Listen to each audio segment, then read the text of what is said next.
अब बात जरा मौसम की होगी। जम्मू और कश्मीर के पहाड़ों में ताजा बर्फबारी हुई है। गुलमर्ग, भद्रवा और डोडा में ताजा बर्फबारी हुई है। मिनिमम टेम्परेचर फ्रीजिंग पॉइंट से नीचे आ गया है। मौसम फिलहाल इस वक्त ठंडा हो चुका है और ऊंचे पहाड़ी इलाकों पर बर्फबारी हो रही है।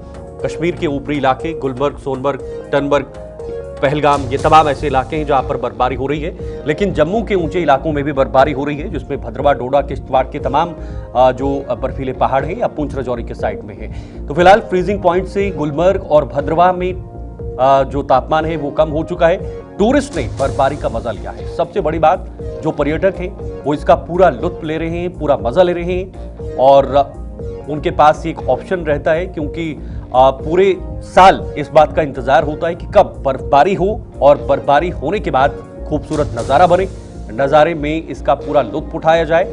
पर्यटक इसका पूरा लुत्फ तो लेते ही लेते हैं, दूसरी तरफ कुछ परेशानियां आम लोगों को उठानी पड़ती है, खासकर उन लोगों को जो दूर दराज में रहते हैं, जहां पर रोड कनेक्टिविटी कम है या है ही नहीं, और बर्फबारी में और भी परेशानी हो जाती है।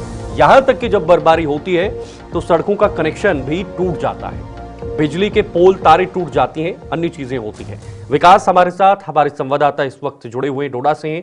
मैं सीधे उनसे अपडेट लेता हूं। विकास, डोडा में ताजा बर्फबारी हुई है, भद्रवा के ऊपरी इलाकों में, डोडा के ऊपरी इलाकों में मौसम का को लेकर क्या माहौल है और किस प्रकार का इस वक्त वहां पर नजारा बना हुआ है? क्योंकि सुनने में ये भी है काफी टूरिस्ट वहां पर पहुंच रहे हैं, बर्फ का लुत्फ भी उठा रहे हैं।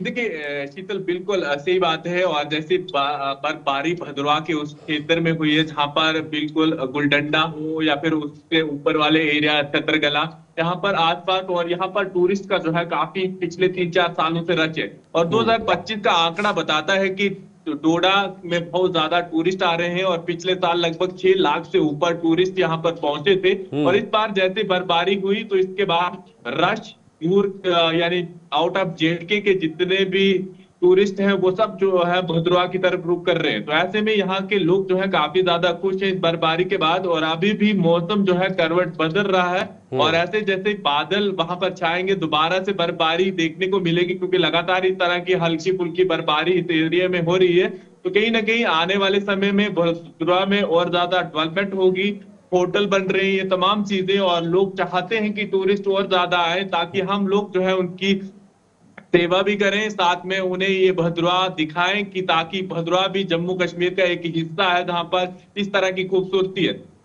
बिल्कुल विकास, इसमें कोई दोहराई नहीं। पर्यटक आते हैं तो उससे वहां की आमदनी भी बढ़ती है, उस पर भी काफी बल मिलता है।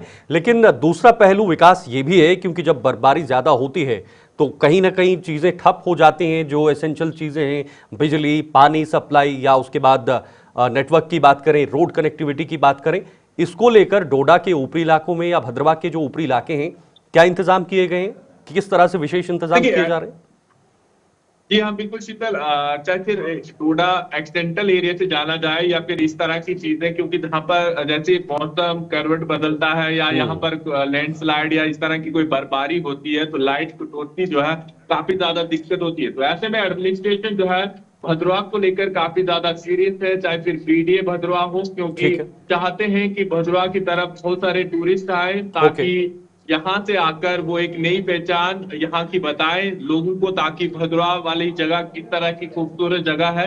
तो ऐसे में एडमिनिस्ट्रेशन ने एक रिस्ट्रिक्शन यहाँ पर ये भी लगा के रखी, क्योंकि कोहरा है, तमाम चीजें, क्योंकि तमाम लोगों की ध्यान रखते हुए यहाँ पर ऑर्डर जारी किया है कि कोई भी गाड़ी इस एरिया में 10 बजे के बाद जाएगी और शाम के 5-6 बजे से पहले वापस आ जाएगी, क्योंकि किसी तरह का कोई हादसा ना हो, उनका ध्यान रखा जाए। और प्रॉपर तरीके से उन्हें गाइड भी किया जा रहा है कहाँ पर आपको घूमना है। सिक्योरिटी के हिसाब से सिक्योरिटी पूरी उस एरिया में तैनात है ताकि किसी तरह की कोई दिक्कत इन टूरिस्ट को ना आए। ठीक है विकास, बहुत बहुत शुक्रिया आपका ये तमाम जानकारी के लिए। तो मौसम सुहावना है, फिलहाल बर्फबारी हुई है और उसका पूरा लुत्फ पर्यटक उठा रहे हैं।